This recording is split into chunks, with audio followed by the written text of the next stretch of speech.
اس کے بعد بایت جو کی وہ حضرت ابو سعید مبارک مخرمی رحمۃ اللہ علیہ کی بایت کی. آپ ان کے استاد بھی ہیں اور آپ مدرس بھی ہیں، پرنسپل بھی ہیں. آپ نے محلہ باب الازج میں آپ نے ایک مدرسہ بنایا تھا، اس مدرسے میں خود پڑھاتے تھے، اور تصوف کے اندر اتنے گئے کہ آپ نے قاضی کی سیٹ چھوڑ دی. ان کی بایت کی عبد القادر گیلانی رحمۃ اللہ علیہ، اور یہ بھی حنبلی تھے. تو اب مجاہدات شروع ہو گیا. اب میں یہاں پڑھتا ہوں کہ کہتے ہیں کہ 20 سال آپ نے مجاہدہ کیا ہے، 20 سال جو ہے نا وہ جنگلوں میں پھرتے رہے.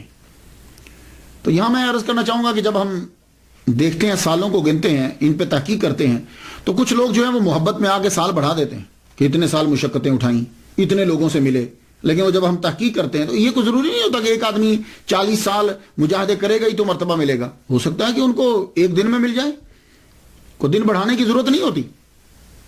اب یہ جو کہا گیا کہ 20 سال تک آپ جو ہے وہ مجاہدے کرتے رہے، اب ذرا دیکھ لیجئے. میرے نزدیک یہ صرف کچھ دورانیہ 13 سال کا بنتا ہے. وہ کس طرح؟ اب ذرا دلیل سن لیجئے. 18 سال کی عمر میں آپ نے تعلیم شروع کی، تو 8 سال بغداد میں مختلف مدارس میں آپ پڑھتے رہے. کتنی عمر ہوگی؟ 18 اور 8 26. پھر آپ نے مجاہدہ شروع کیا. ٹھیک ہے. تو حضرت ابو سعید مبارک مخرمی رحمۃ اللہ علیہ نے آپ کو خلافت دی. خلافت دینے کے بعد آپ کو اپنے مدرس کا انچارج، مدرسے کا انچارج بنایا، اور وہیں آپ کو تدریس کے لیے بھی بولا. تو آپ جانتے ہیں کہ مبارک مخرمی حنبلی رحمۃ اللہ علیہ کا وصال 513 میں ہوا ہے، 513 ہجری میں ہوا ہے. اور اس وقت حضرت عبد القادر گیلانی رحمۃ اللہ علیہ کی عمر 43 سال تھی. تو کم از کم اگر پیر کی موجودگی میں 3 سال بھی پڑھایا ہو تو آپ کی عمر 40 سال تو تھی جب آپ مدرسے میں ہوئے. تو جب مجاہدہ چھوڑا اور تدریس شروع کی، 40 سال تو عمر ہونی چاہیے. تو اب آپ خود سوچ لیجئے کہ 26 سال کی عمر میں تو آپ پڑھ کر فارغ ہوئے ہیں، تو اب 26 کے بعد کتنے لگائیں گے آپ کے 40 بن جائیں. تو اسی لیے میں کہتا ہوں کہ آپ کا دورانیہ جو ہے وہ 13-14 سال کا ہے، اور اس میں 11 سال آپ کا مجاہدہ جو ہے وہ برج کا ہے.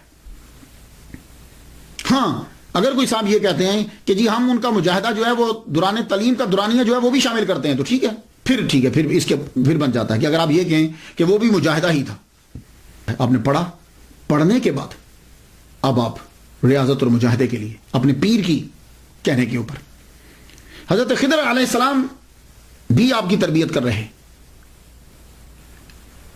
پہلے وہ سال کے بعد آتے تھے، 3 سال تک انہوں نے اسی طرح کیا. وہ 1 سال میں آتے، پھر سال کے بعد آتے، پھر سال کے بعد آتے، پھر اس کے بعد آپ زیادہ آنے لگ گئے، آپ کی تربیت کرتے.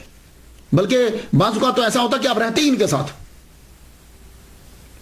اب انسان کی جو بھری جوانی ہوتی ہے، 40 سال تک انسان کی تقریباً جوانی رہتی ہے اگر وہ اپنی چیزوں کو سنبھال کے رکھے. 40 سال تک تو رہتی.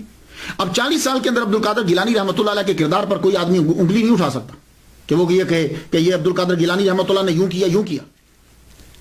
ولادت سے لے کے 40 سال تک یہ بھری جوانی کا ٹائم ہے. جب سے آپ جوان 18 سے لے لیجیے، کوئی آدمی انگلی نہیں اٹھا سکتا. لیکن اس کو کنٹرول کرنے کے لیے آدمی کے لیے سب سے بہترین طریقہ یہ ہوتا ہے روزے. تو عبد القادر گیلانی رحمۃ اللہ علیہ نے روزے رکھے. آپ کی عمر 18 سال کے بعد 40 سال تک بیچ میں مجاہدہ اور تعلیم کا دورانیہ روزے رکھ رہے ہیں، سحری اور افطار، سحری اور افطار. لیکن سحری اور افطار ہوتا کیسے؟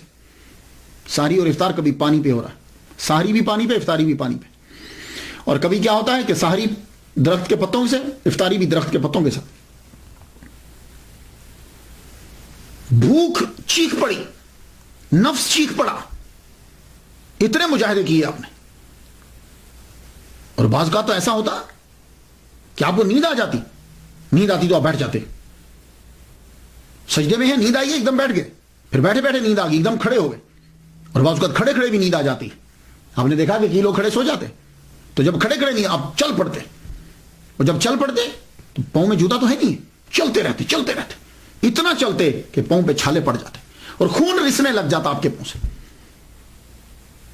اور اس قدر مجاہدہ کیا. ولی بننا آسان نہیں ہے، یہ ولیوں کا بادشاہ بننا ہے. اس لیے ہر